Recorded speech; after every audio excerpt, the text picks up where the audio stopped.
It's Thursday, it's 7 o'clock, and it's time for the Gut Doctor. My name is Nick Thompson, and some people call me the Gut Doctor because I think about little else but food, gut, microbiome, health, nutrition, and all things in between. You are very welcome indeed. In the UK today, it's been absolutely beautiful. I was out with the dogs. I'm going to just talk to you for a little bit to allow people to come in. Got out with the dogs this morning, just beautiful. Saw the first rays coming over the hill, and absolutely remarkable. I mean, I go out every morning, but when the sun is shining and it's not too muddy underfoot, it really is absolutely glorious. This evening, I've been really busy doing podcasts and things this evening. So Ellie took them out. And so I actually had 15 minutes. We just went up the hill here, just a quarter mile, and sat in the evening sunshine and was gathering some near infrared rays to charge my mitochondria for my metabolic health, and felt really good for it. Maybe it was just stopping for a few seconds, but it was really lovely. And the local farm, they've just started lambing, and so the ewes were just there with their farms, and I could hear them just a few hundred yards away. Absolutely idyllic. Sasha's here with us this evening. Sasha, she's in North Wales, and greetings to her. Sheila Arnott. Sheila, whereabouts are you? Let us know. If anybody's from far-flung places, please let us know. We welcome you all to the Gut Doctor. Many thanks to Vermex for allowing me time to put aside time for me to create slides to share this good stuff with you. Greg is here as well. Great. Greg from Durham. That's fabulous. My dad was from Sunderland. So Durham, I think you're a Tackham, and my dad would have been a Mackham, I think. Elizabeth T. That's a great name. Is here from France, so that's great. So we're from north and south. Really lovely to see you guys. It's so lovely to be able to come here together and just have half an hour to talk about important stuff with you. Every Tuesday, I work with Connor Brady and Dr. Brendan Clark, and we do the Raw Pet Medics. But sometimes it's nice to just have half an hour with you to talk about our own stuff. So absolutely brilliant.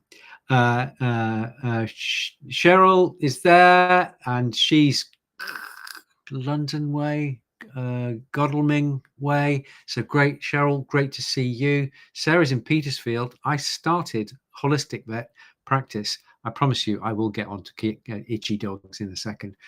Sarah, I started my practice holistic vet in Petersfield. How about that? I was working in Chichester, but then moved to Petersfield. Beth Alexander is there, and Diane is there. Justina, God bless you. She's in Spain, so it's great to see you. Yep, Cheryl said she's in Kent, which is not far from Godalming. There you go. Guys, we're going to be talking about what makes dogs itch and what we can do about it. It's really important. More than 15% of dogs in the UK are itchy for one reason or another. So that means if there's 13, my maths is not great, but bear with me. So if there's 13 million dogs, 10% of 13 million is 1.3 million. So that means 15% is probably getting on for a good 2 million dogs are out there, and they are itchy, and it's a real shame. Some of them do need the drugs, unfortunately, but if we can change the food and their environment and their way of living, so that we can reduce or eliminate the drugs that they need to suppress the itch, then that's a really good thing to do, obviously. Okay, so Diane Bignell says she's in Canada. Welcome. And so let's jump in. Okay, I'm going to go like that, and so that I disappear into the corner here, and then I'm going to just go over like this. And ooh, caught me unawares, guys. I've just been making a few little last minute changes, so that's there. So as Laura is going to say whether she can hear me and see the slides, just to make sure that we're in the right zone. But what we're going to be discussing today is what makes dogs itch. Laura's happy, so we're going to crack on. What makes dogs itch and what can we do about it? It's a big problem in the UK. 2 million or more dogs. Just think of them all in, I don't know, Wembley Stadium. You couldn't even fit them in Wembley Stadium. There's a lot of dogs out there with a problem. And we're going to just sketch. We've got half an hour now, but I just want to give you just a few little rudiments of ways to think about, ways to orientate yourself with respect to the itchy dog, because it can be infinitely frustrating and difficult, because you feel like you're just going around in circles. You know, getting some treatment and it works, and then it doesn't, and you get some treatment and it works and it doesn't, and you're going round and round and round. So in many cases, it is possible to reduce or eliminate the pharmaceuticals, which is, I think, really why you're probably here. Okay, getting rid of itch is generally very easy using drugs, but the trick is to try and put the drugs gradually out of business, such that you can enjoy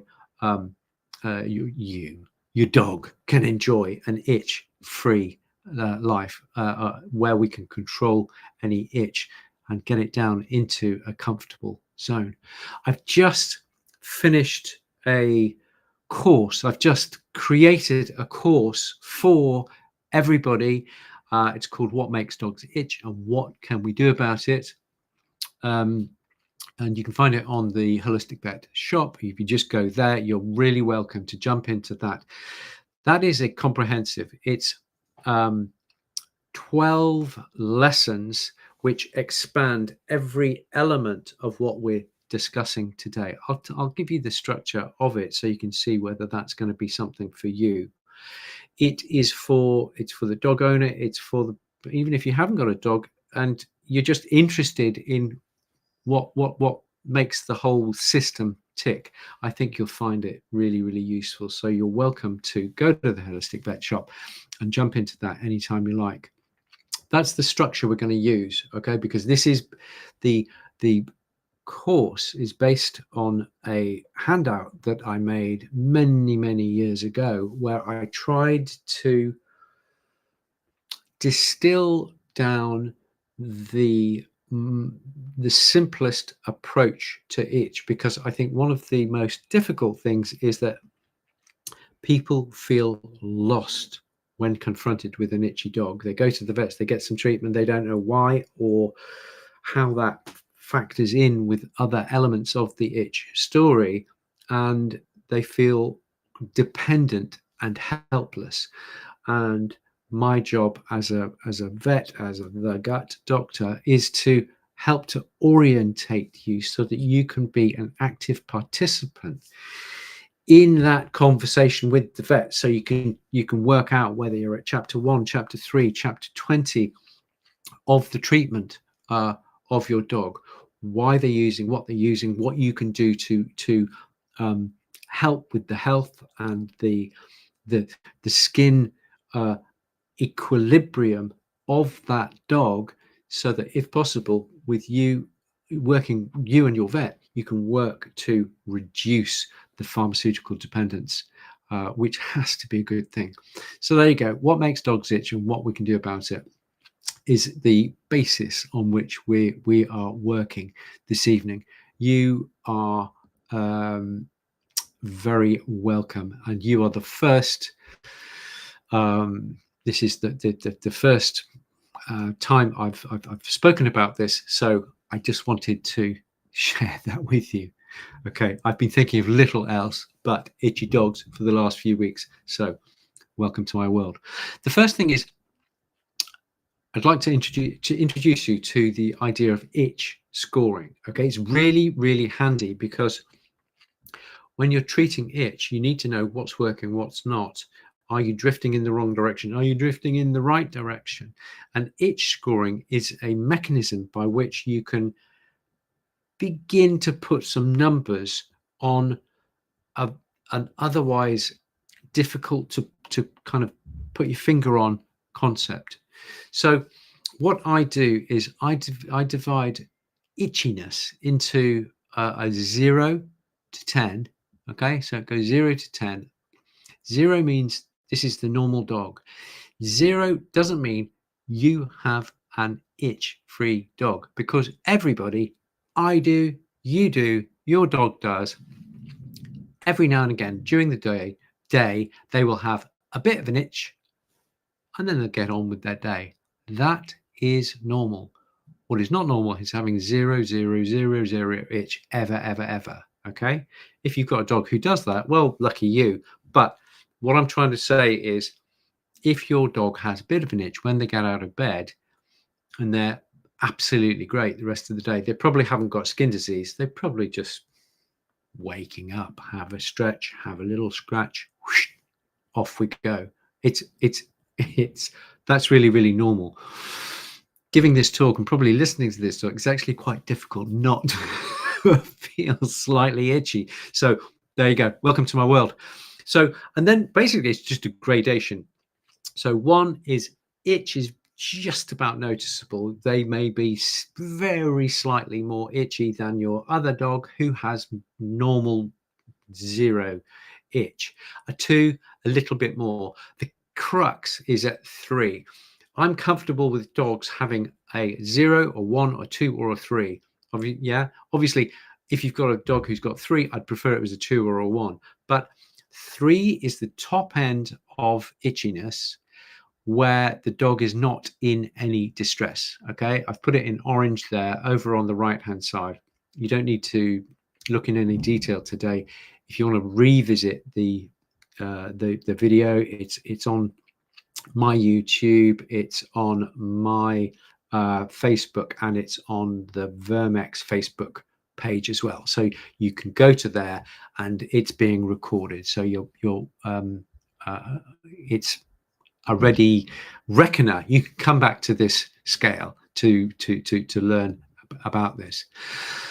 So as I say, in the comfortable dog, you can go anything up to a 3.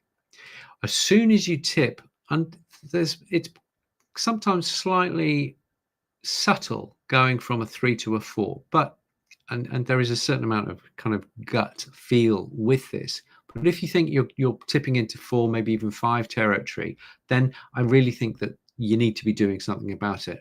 If you're in 2 to 3 territory, you might go, oh, let's just see. They're okay, but they itch a little bit more than the dog next door or the other dog that you've got in the house or whoever it might be. Okay, welfare is everything. Obviously, when you get up to 10, the dog is in massive distress and you absolutely need to do something about it. And there is a subtle gradation up to there. So that's 0 to 5 there. This is 6 to 10. This is really pretty uncomfortable territory. And if you've ever seen a dog in at a 10 out of 10 itch, it is just horrendous. It is as bad as unremitting pain, quite frankly. So there you go. That's just a way of having a conversation with the vet. And it's quite important that you both, when, if you say a 7, everybody understands what a 7, that your 7 and the vet's 7 look similar. Okay. And if you say a 2, then the vet's and your 2 is similar. Okay. And that's really just about, it's a communication thing. So absolutely go for it. Takes a little practice and a little bit of communication when you do see the vet to say, the dog is itching this, and this.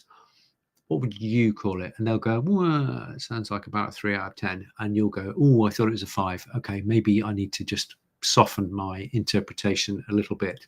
Okay, there's nothing written in stone here, guys. It's just a question of trying to improve communication between the owner and the vet, the pet parent, the guardian and the vet, and vice versa. Okay, he says, having a little itch. Okay, so that's the first concept, which I think is very, very useful. It's very obvious, but it's just a useful thing to get your head around. The next really interesting concept, and this may not be quite so intuitive, is that itchiness adds up. And you're thinking, what bit of itch adds up? We'll do that shortly. But let's say your dog has a bit of flea sensitivity, and that when they get the odd flea, they have a 2 out of 10 itch. 2 out of 10 is not really a big deal. But if at the same time, and this is not an unusual situation because of this additive nature of itchiness, if at the same time they get a food that causes an allergy, say a 4 out of 10 allergy, then your dog won't be stuck at a 4 out of 10. Because the degree of itchiness to the fleas is added to the degree of itchiness to the food, such that you go bump way up to a 6. Okay, and we've got this nice little diagram there, and you see we've got a 2 out of 10 for the fleas. Doesn't really scratch too badly. There's a 4 out of 10 for the food. Yeah, there's a degree of scratching, slightly into the I'd rather not have this itch. But when you put those together, you're way above the tolerable threshold, and therefore you've got a 6 out of 10, and so you need to be doing something about it. Obviously, if it's just you've established that it is a flea problem and it's a food problem, you need to look at the fleas and the food. If you just deal with the fleas, you may drop 2 points. If you just deal with the food but not the fleas, you may drop 4 points, but you're still a 2 out of 10. Okay, that is the critical part of this whole thing. Okay, so going along the same lines, this is a bucket with 3 holes in it, and the key concept here is that if you've got a dog who's got 3 causes of itch, as we've just seen, they add together, and we'll go through the various causes. But if you've got 3 causes of itch, let's say the dog's got fleas, the dog's got a food sensitivity, and the dog's got a bit of yeast infection. 1, 2, and 3 causes of itch. So you've got, what do we say? Fleas, food, and secondary yeast. Okay, so if you work really hard and you get rid of, and you do a food trial and you get rid of the food issue, then that's great, but you've still got the fleas and the secondary yeast. So if you then work really hard and you get rid of the fleas and the food issues, you've still got a degree of itch because you've got this residual yeast infection on the skin. Okay, if you do get rid of those 2 primaries, then this might just fade because the skin is happy. However, if a dog has got a good going yeast infection, that can just continue, even though the primary cause that disrupted the skin in the first place, that allowed the yeasty skin overgrowth, that can persist. Okay, so here we go. This is interesting stuff. So what are the elements that can cause these 3 holes in the bucket? Oh, the other thing I was going to say about the bucket, by the way, is that so this is why I use the bucket analogy. If you plug beautifully 2 of those holes, you fill the bucket with water, you're still going to get wet feet. That's the analogy. Okay, so if you've got 3 holes, you need to address 3 things. If you've got 2 holes, you need to address 2 things. If you've got 1 hole, you only need to address 1 thing. Okay, which sounds really obvious, but it's not always communicated well to pet guardians as to exactly how this stuff works. So, and this is the crux of the whole talk today. There are there are thousands of reasons why dogs itch, but you can group them into three major areas. The first is parasites, the second is allergies, which more correctly is called sensitivities, and the third is called infections. Okay, so parasites are commonly fleas or mange. Okay, and the conventional approach is to use pesticide products, either drop-on pesticides or pesticides that go in the mouth. I'm not going to name any products, no names, no pack drill. But if it kills fleas and ticks, it's a pesticide. And I'm not going to say don't use them, but I think that if one can reduce the use of these products, then I think that's a very good idea. So if we look at section 2, he says itching. These are the allergies. This is the really interesting side of why many dogs itch, because it's quite easy one way or another to get rid of parasites. It's quite easy one way or another to get rid of infection, but it's less easy to get rid of allergies, stroke sensitivities. The good news, though, is there are only 3 major sensitivities, and they are outdoor, he says, pointing at the window; indoor, he says, pointing at the carpet; and food, because food is that part of the environment that you've taken into yourself and is exposed to the skin on the inside that we call the gut. Okay, so it's all about skin, essentially. Okay, so the gut is the skin on the inside. It is possible to test. Okay, this is really important. It is possible to test for indoor allergens. It is possible to test for outdoor allergens, and those tests are worth doing. They are quite accurate. However, it is generally considered that testing for food, either with a blood test or a saliva test, is not as reliable as testing for indoor and outdoor sensitivities. Okay, so it is worth having that conversation with your vet, because if you're just using a pharmaceutical to suppress the itch, but you don't know what's actually causing the itch, that's a real shame, because it may be that there's something in the environment that you can do something about and eliminate, or at least reduce, which might reduce your dependence on the drug. Okay, so indoor, outdoor, and food. The beauty of food is that it is that part of the environment that you can utterly influence. You can't change pollen when it's pollen season. You can't do too much. There are things you can do about the internal environment, the house dust mites, the molds, and what have you. You can do stuff with those, but it's difficult to reduce those to zero. With food, if your dog has a chicken intolerance, you can absolutely eliminate that from the food and the treats and the chews. Okay, and so this is a massively empowering element of this idea, that by finding out what's what, you puts you frequently in the driving seat. Okay, now the final section is infection. If parasites have disrupted your skin, or if the sensitivities have disrupted your skin, and your scratching and chewing and licking and what have you has disrupted your skin, it's very easy to for infections to flourish. Everybody's got yeast and bacteria on their skin. You have, I have, the dog has, everybody has it. It does not flourish because the skin is a happy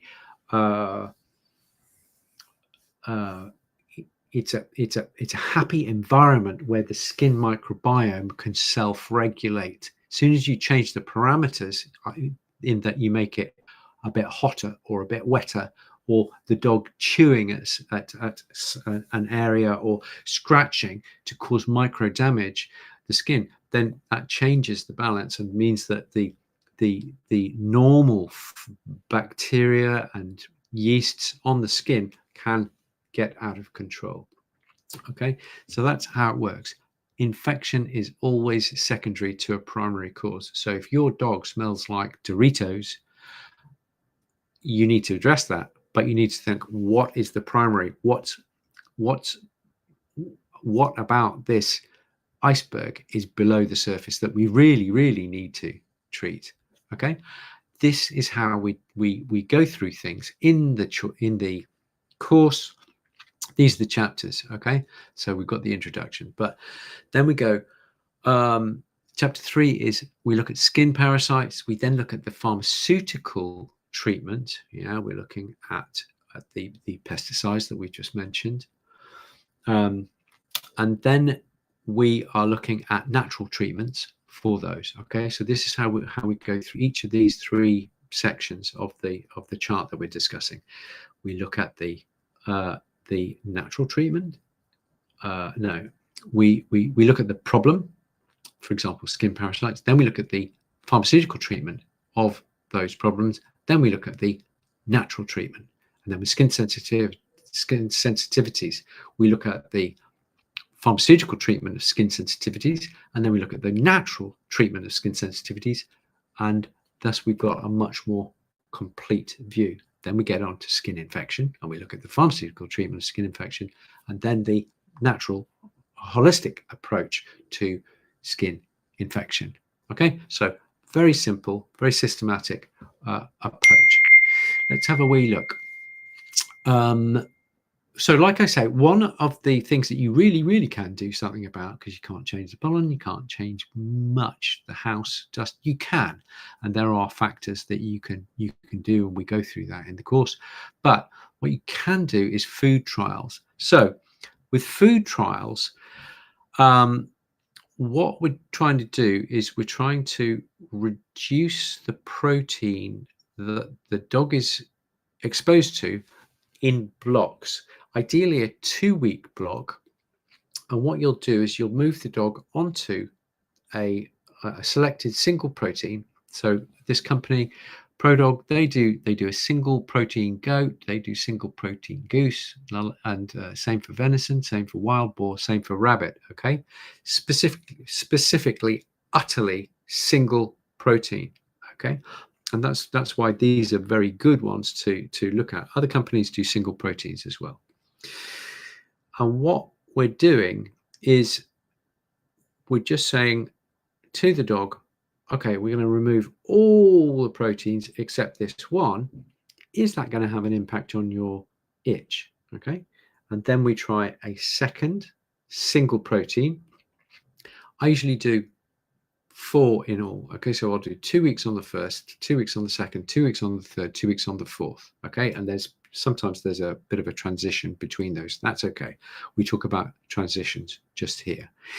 If when you move the dog onto one of those single proteins, the itch gets significantly worse, what you have to do is move them back onto the previous protein, which was better. Please take time to have a read of these, but just very briefly, make sure that any chews and treats are the same as the headline protein. So if you're doing a food trial on venison, then make sure all the little tiny treats that you use for training and puppy training and what have you are venison for the 2 weeks that you're on the venison. Chews, you can get big chews on with venison, for example, and they would be used during the venison food trial. Okay, so that you can then turn around to the vet and say, yep, nothing but venison for 2 weeks. If there is an inkling that the dog is improving on the venison, you can always stretch the venison, for example, to 4 weeks. Okay, conventional dermatologists will often stretch this out to 8 or 10 weeks, but I find with raw food you will often see a great response within 2 to 4 weeks. Okay, There's a bit more detail there, and you're very welcome to do that. Make sure that if you are using a food that says, for example, lamb on the label, just turn it over and read the label, and just make sure that they're not using a bit of beef liver in the background for zinc and iron and vitamin D and, you know, those kind of things. My top 6 proteins that I will use for the food trials are goat, fish, pork, venison, rabbit, and duck. Okay, these would be, and the reason we use those is that because they're much more unusual than beef and chicken. Okay, there's many an itchy dog who do great on beef and chicken, but just statistically, they're more likely to have problems with those than any of the other. So what can we do at home to help dogs with itchy skin? One of the easiest things is to make sure they're getting plenty of really good omega-3. The best source of omega-3 is from fish, either fresh, as we see on the right, or tinned, as we see on the left.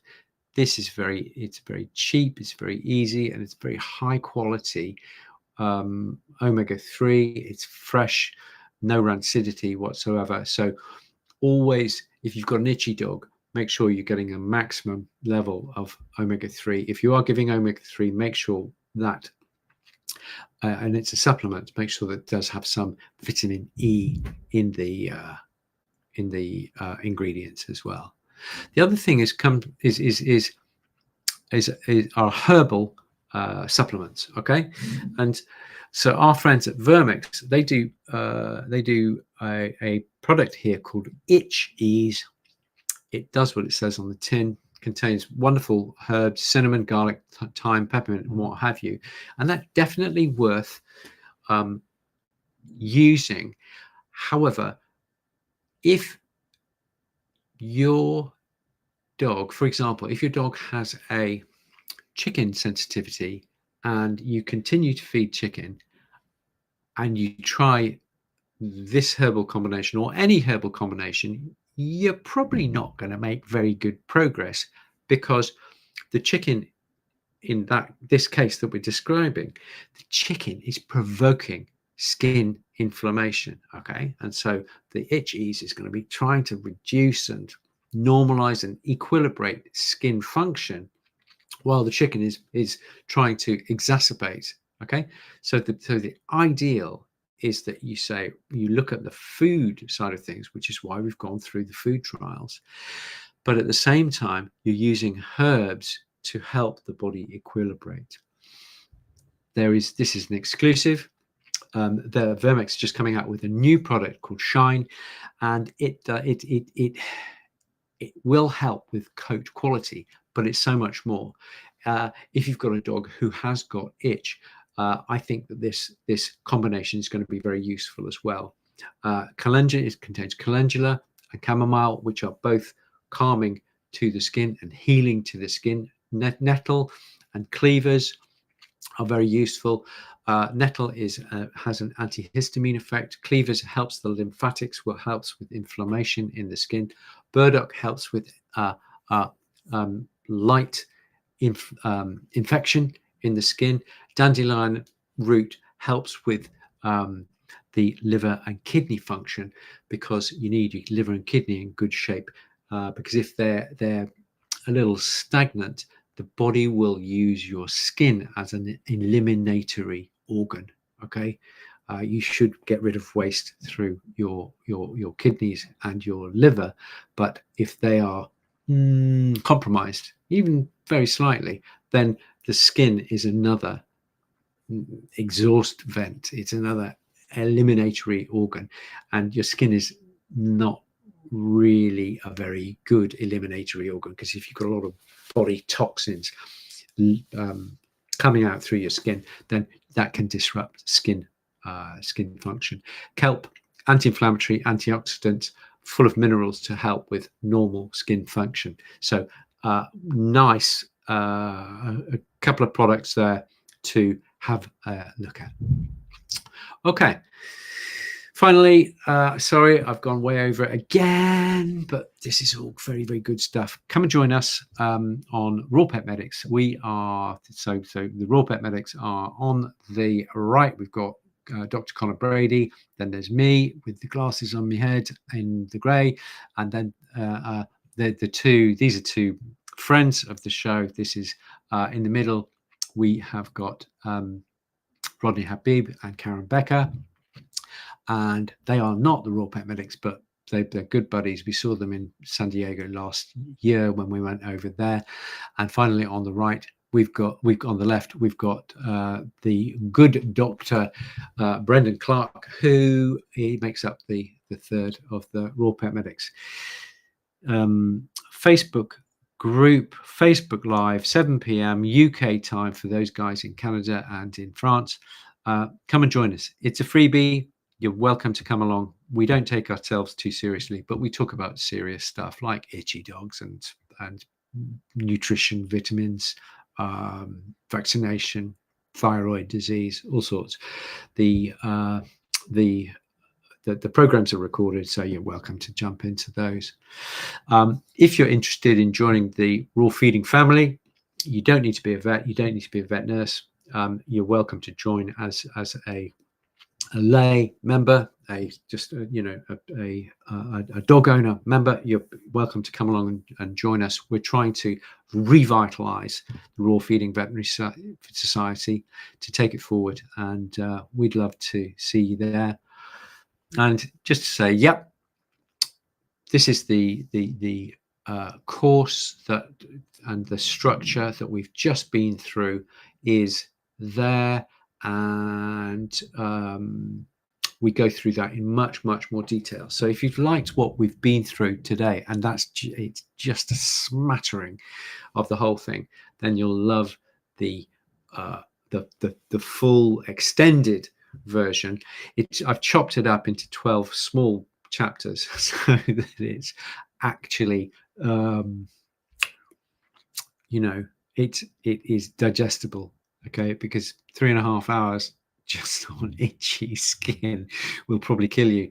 But if you take it in just you can get a lot of knowledge on board without having total brain collapse. So there you go. That's that, guys. I'm going to come back to you just there. And let's just have a look. I'm going to keep you just for another 5 minutes. Just let's have a look. Let's go remove there. That's me back here. Let's have a look. Let's have a look. That's very kind, Kerry. Kerry's just said that's very kind. Hello, Kerry. Let's have a look. So some questions here. Denise has put a question, an observation. My pug suffers from yeast and his skin has gone black on his belly. I've tried everything. Okay, so hopefully with the very brief introduction that we've been through today, Denise, you can see that your pug has got a primary disease. I doubt he's got fleas or mange because your vet's probably looked at that. I would put money on the fact that he has a sensitivity either to indoor or outdoor allergens, and you can talk to your vet about a blood test for those.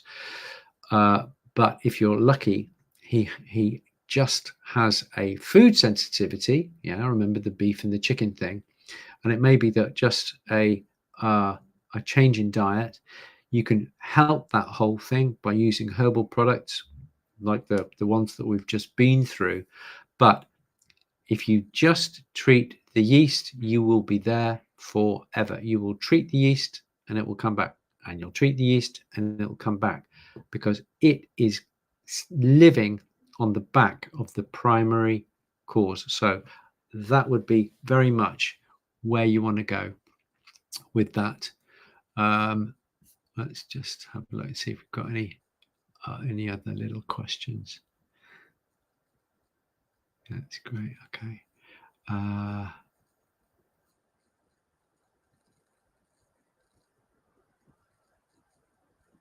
Okay, let's have a look. So Sarah in Petersfield says, great picture, Sarah. My two nibble at their forearms and in the evenings are far more uncomfortable. They have a spot on monthly and some red wash from the vet, but no, some red wash. I think that might be a typo. Red, some shampoo by the sounds of it.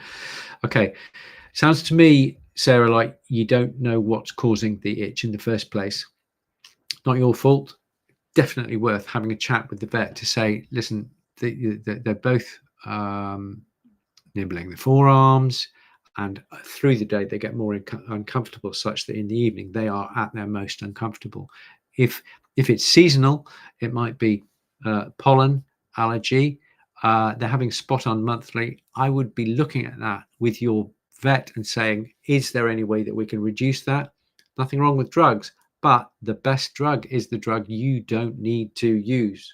Okay, so I've got 3 sight hounds downstairs, and they do not get a spot on monthly, and they don't get a tablet every month, every 3 months. Okay, because I distinctly want to move away from a pharmaceutical paradigm. I want them to, as much as possible, be able to live without drugs. Okay, just like you and I would like to live without drugs. Okay, so there's a little food for thought there. I'm going to do one more. Charmaine, I'd love to look at that, but that's a really, really long question. Apologies. And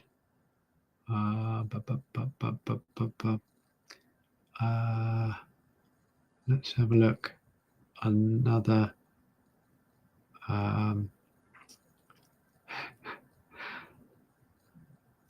Okay, let's go to Canada with Diane. And she says, my dog has itchy paws but tested negative for yeast.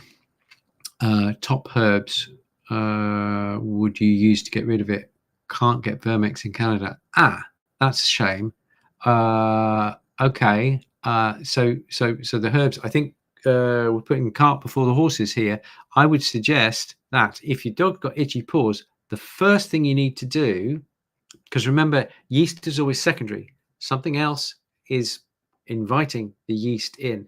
I would suggest you have a chat with your vet to say, my dog's got itchy paws, and is it possible to do a blood test for indoor and outdoor sensitivity? You see how I'm repeating myself? Okay, this is very, very common in dermatology that 80% of cases have similar patterns behind the itch, because the skin is it's a very complex organ, but with a very simple vocabulary, in that it can go red, it can get itchy.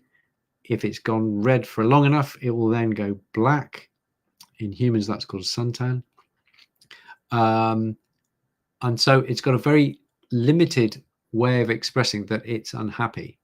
Okay, so which is why so many skin diseases look so similar. Okay, and if you've got a dog with itch, there are many causes which we can separate into these 3 sections: parasites, sensitivities, infection. That is the key to understanding, orientating, and being able to move forward with your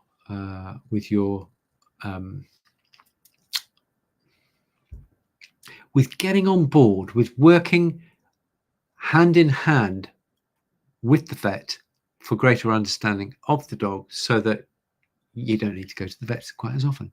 It's got to be a good thing. Great, guys, I've got to go.